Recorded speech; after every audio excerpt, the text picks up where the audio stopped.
You're not gonna lie, Black Clover's final saga has been off to a questionable start and has honestly been borderline underwhelming. But for the sake of the hot take, yeah, Black Clover's final saga has been kind of whack. Add in a surprising Magic Knight Captain death on top of it in the recent chapter, and we gotta talk about it. So in today's video, we're going to be doing a bit of a rant, mostly a discussion on why I feel this way and how the story of Black Clover has been trending lately. Because on this channel, we tend to justify the hot takes we spit, well, most of the time. Anyway, before we get into the video, make sure to comment down below your thoughts on the arc so far, as well as subscribing to the channel if you enjoyed. Without further ado, into the video.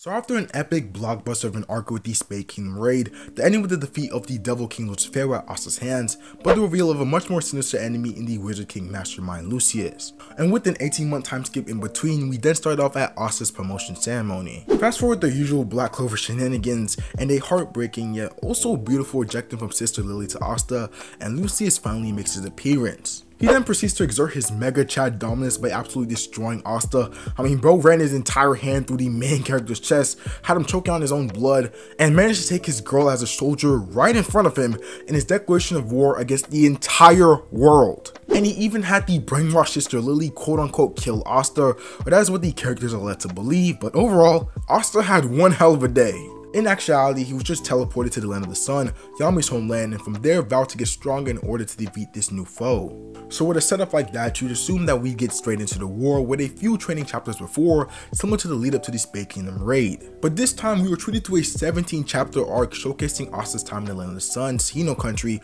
under the guidance of Ryudu, Yami's childhood best friend, Ichika's sister, and the Ryuzen 7, the Land of Sun equivalent to the Magic Knight captains. Now, from being honest with myself, while the arc definitely put me off with its pace and overall lack of relevance to the main story, looking back on it, it was actually a pretty good arc. Throughout the story of Black Clover, we were given a main character in Asta, who attained his ideals in hard-headed nature from his path of hard work and coming from, well, nothing.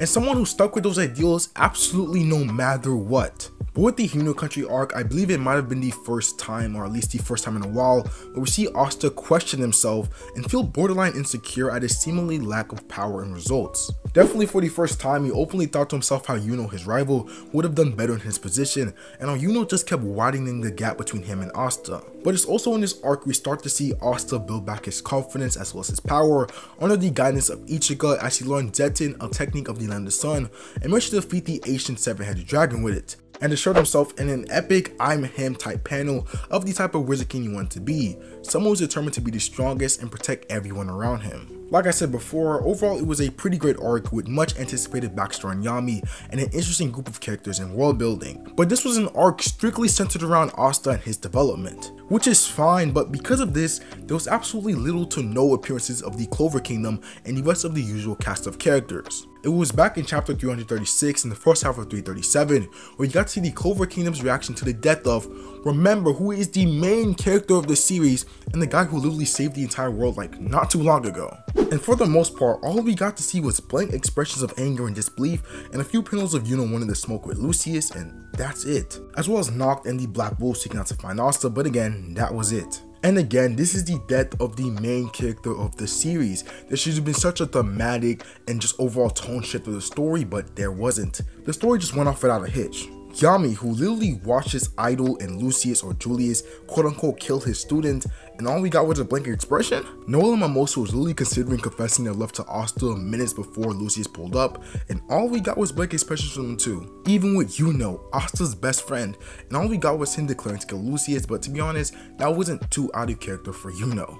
And then 7 days later, and we see all the characters prepped up for battle in chapter 354 as if nothing had happened. No emotional impact, no mini training arcs, and absolutely no definitive lead up to the battle. I mean, we even saw Yami and Charlotte having discussion on their romantic feelings towards each other right before the battle had begun. Now just to clarify, I'm not expecting every single character we see before the battle to be depressed, but it definitely took out and undermined the impact of the quote unquote Asta's death, which I believe is supposed to be one of the focal aspects of the beginning of this saga. So again, there is nothing wrong with Asta having his own development arc before the true final battle began, but the fact we saw no individual preparation or moments for the Clover Kingdom's characters before the battle made the whole thing feel underwhelming and definitely threw the pace of the story in a loop. Fresh off the peak we received in the Space Kingdom, we were given a fast-paced intro in the Asa vs Lucius fight to this final saga, then we practically put the main plot on hold to develop Asa's character and strength, and jumps right back into the main story again as if nothing happened. But to be honest, I was willing to give Tabata the benefit of the doubt, and was hoping we got to see flashbacks of the characters and how they process Asa's death